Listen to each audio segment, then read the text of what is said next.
वन्दे पुरुषोत्तमम्। वन्दे पुरुषोत्तमम्। पिता स्वर्ग पिता धर्म पिता हि परम तप पितरि प्रीतिमा पर्णे प्रियन्ते सर्वदेवता जननी जन्मभूमिश्च स्वर्गादपि गरीयसी। आज के आलोचना में आज हम पितृमातृ भक्ति के ऊपर आलोचना रखेंगे। उसी दिन हवाई जहाज में दिल्ली जाने के क्रम में देखा गया कि पति और पत्नी के बीच में आपस में तकरार हो रहा था। पत्नी ने आवेगपूर्ण लहजे में कहा, मेरा बेटा और बहू हमें कितने प्यार करते हैं कि हम दोनों को इतने पैसे खर्चा कर अमेरिका ले जा रहे हैं और आप उन पर शक करते हैं।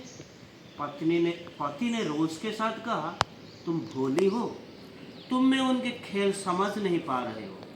दरअसल वहाँ तुम्हारे बेटा और बहू चूँकि दोनों नौकरी करते हैं, अपने बच्चों को संभाल नहीं पा रहे हैं। आया रखने में बहुत खर्चा होती है, इसीलिए हम दोनों को बुला रहे हैं ताकि हम उनके बच्चों को मुफ्त में देखभाल कर सकें। सोचकर भी मन कांप जाता है आज के इसे कमोवेश परिदृश्य को देखकर। एक बार एक भाई ने कहा, ठाकुर आप माता पिता की भक्ति करने की बात करते हैं, किंतु माता पिता मुझे बिल्कुल अच्छे नहीं लगते हैं। क्या जोर जबरदस्ती भक्ति होती है? शिष्य ठाकुर ने कहा, माता पिता अच्छा नहीं लगने का अर्थ है अपने जीवन से तुम्हें कोई प्रेम नहीं है। ऐसी बातें कभी नहीं किया कर। ऐसी बातें बोलना भी पाप है, सोचना भी पाप है, सुनना भी पाप है। माता पिता ही तुम्हारे जीवन के नींव है, उनके द्वारा ही तुम्हारे शरीर मन तैयार हुआ है।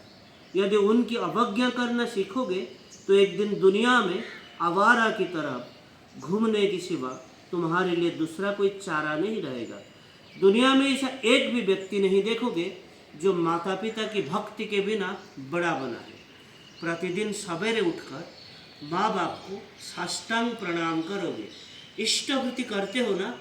उक्त भाई ने बोला, जी हाँ जी आज्ञा करता हूँ। शिशु ठाकुर बोले, इष्टवृत्ति करने के बाद प्रतिदिन माता पिता को कुछ न कुछ अवश्य अर्पित करना। अपने माँ बाप को अपने हाथों से सेवा शुश्रूषा करना, जैसे पिता के जूते में पालिश लगाना, पैर धोने के लिए पानी ला देना, माँ से बर्तन लेकर स्वयं मांजना, रसोई करते करते जब माँ पसीने से सरबतौर हो जाए तो पंखा झेल देना। नित्य नई तरह से सोच विचार कर काम करना और ऐसा काम करना जिससे माता पिता को संतोष हो एवं शांति आए। कई दिनों तक इसे लगातार करके देखो, उसमें देखोगे कि माता पिता तुम्हारे लिए कितना मधुर लगते हैं। उस समय समझ सकोगे कि माता पिता क्या चीज़ है। यदि जीवंत देवताओं को खुश नहीं कर सको, यदि वे प्रसन्न ना हो, तो सभी देवताओं के दरवाजे पर तुम्हारे लिए कांटे ही बिछे रहेंगे। तुम्हारे लिए किसी को भी प्रसन्न करना संभव नहीं होगा। फिर उक्त भाई ने पूछा, यदि वे इष्ट पथ पर चलने में बाधा डालें तो भी क्या उनकी बातें मानकर चलना होगा? तब श्री श्री ठाकुर कहते हैं, जो तुम्हारा मंगल चाहते हैं, जो हिताकांक्षी है, वे मंगल के पथ पर चलने में कभी बाधा नहीं डालेंगे।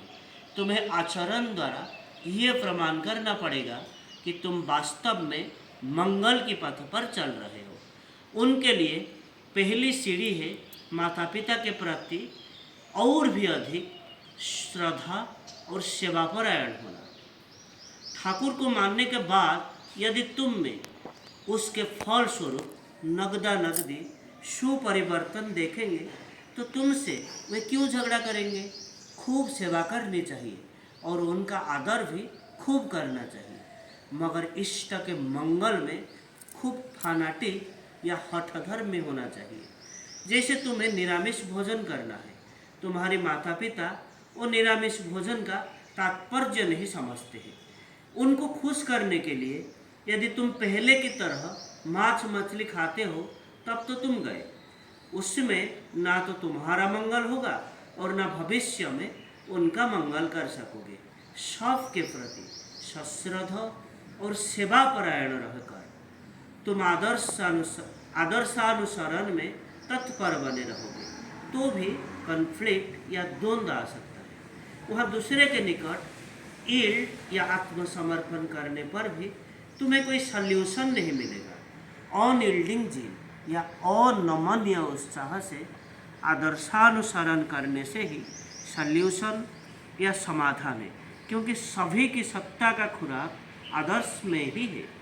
यदि उनको अटूट निष्ठा सहित पकड़े रहो तो तुम भी बचोगे और दूसरे को भी बचाओगे। इसीलिए माता पिता को प्रेम करते समय माता पिता के कल्याण के लिए और भी आदर्शपरायण होने की जरूरत है, चाहे वो दीक्षा ले या नहीं। लेकिन तुम्हारी आचरण यदि विक्षुब्ध ना कर डाले तो वे कभी भी सत्संगी बनने के कारण दीर्घकाल तक तुमसे नाराज नहीं रह सकेंगे। अपने माता पिता के निकट तुम्हारी कीमत नहीं बढ़ती है तो मेरी कीमत नहीं बढ़ेगी। तुम्हारी कीमत बढ़ने का अर्थ है तुम्हारे आचरण के फलस्वरूप तुम्हारे प्रति उनकी स्नेहपूर्ण श्रद्धा पैदा होना। वहाँ वही जाजल है। यदि ऐसा करने के बजाय सिर्फ मुंह से ठाकुर ठाकुर करते रहो, उसका अर्थ है कि तुम ठाकुर को अश्रद्धा कर रहे हो। उसको जाजन नहीं कहा जा सकता है, बल्कि वह गाजन है। यहाँ मैं इस संबंध में परम प्रेम में श्री श्री ठाकुर जी की एक मर्मस्पर्शी घटना का उल्लेख कर रहा हूँ। ये सन 1951 की घटना है। श्री श्री ठाकुर बंगला के गोल तंबू में बैठे हैं। अमेरिका का एक युवा संवाददाता भारत भ्रमण में आया है। श्री श्री ठाकुर का दर्शन करके कुछ विषयों में वार्तालाप कर रहा है और वार्तालाप के दौरान अमेरिकन युवक अचानक बोला, ठाकुर, मैं माँ से बहुत घृणा करता हूँ। माँ को मैं किसी भी तरह प्यार नहीं कर पाता हूँ। माँ के सामने जाने पर ही मेरे शरीर में जलन होने लगता है और माँ की याद आते ही मन हताशा से भर जाता है। संवाददाता की बात सुनने के साथ ही श्री श्री ठाकुर के उज्ज्वल मुखमंडल विषाद की घनी छाया से ढक गया। बहुत व्यथित स्वर में श्री श्री ठाकुर बोले, लेकिन मैं माँ से बहुत प्यार करता हूँ। जब भी याद आती है मेरी माँ जो अब इस दुनिया में नहीं है, तब मुझे सब कुछ अंधकार और बेकार सा लगता है। अमेरिकन युवक विस्मित होकर श्री श्री ठाकुर को व्यथित और अश्रु भरे आंखों की तरफ देखता रह गया। वेदना से उनके होंठ कांप रहा था।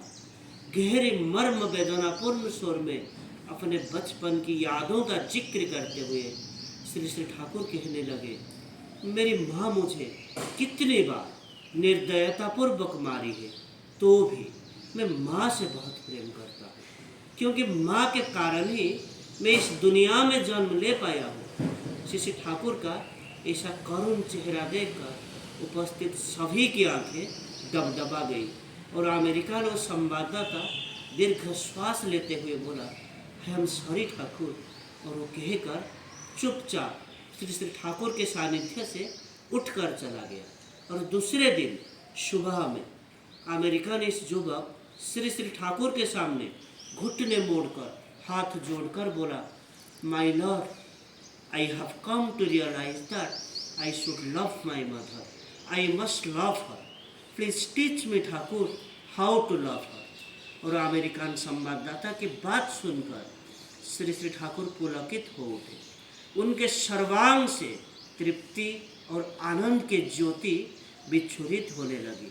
ममता मधुर स्वर में बोले, my boy, your love will teach you how to love her. इसके बाद अमेरिकन युवक श्री श्री ठाकुर से दीक्षा लेने की प्रार्थना करने पर नौनी गोपाल चक्रवर्ती दा के माध्यम से उनकी दीक्षा हुई। श्री श्री ठाकुर के प्रेम का स्पर्श पाकर अमेरिकन युवक का सुप्त प्रेम संजीवित हो गया। आज परम प्रेम में श्री श्री ठाकुर जी को पाकर असंख्य परिवार में मातृपितृ भक्ति का संचार हो रहा है। रोज ही परम पूज्यपाद श्री श्री आचार्य देव असंख्य ऐसे बच्चों को इष्टानुग बनाकर उनमें माँ और पिता के प्रति श्रद्धा और प्रेम का बीज वपन कर रहे हैं। कितने घर की बर्बादी से, कितने घर को बर्बादी से बचा रहे हैं। हमारा क्या करणीय है? प्रत्येक को ईगो पुरुषोत्तम के शरण में ले जाना, आचार्य को घर के जीवन के नियामक बनाना। हम तो उपकृत हुए ही हैं, तो क्या ना इस प्रसाद को बाकी जो वंचित है उन तक पहुँचाए। वंदे पुरुषोत्तम। ये घटना 7 फरवरी 2025 के संपादकीय से लिया गया है। आज के लिए इतना ही। वंदे पुरुषोत्तम। वन्दे पुरुषोत्तमम्। जय।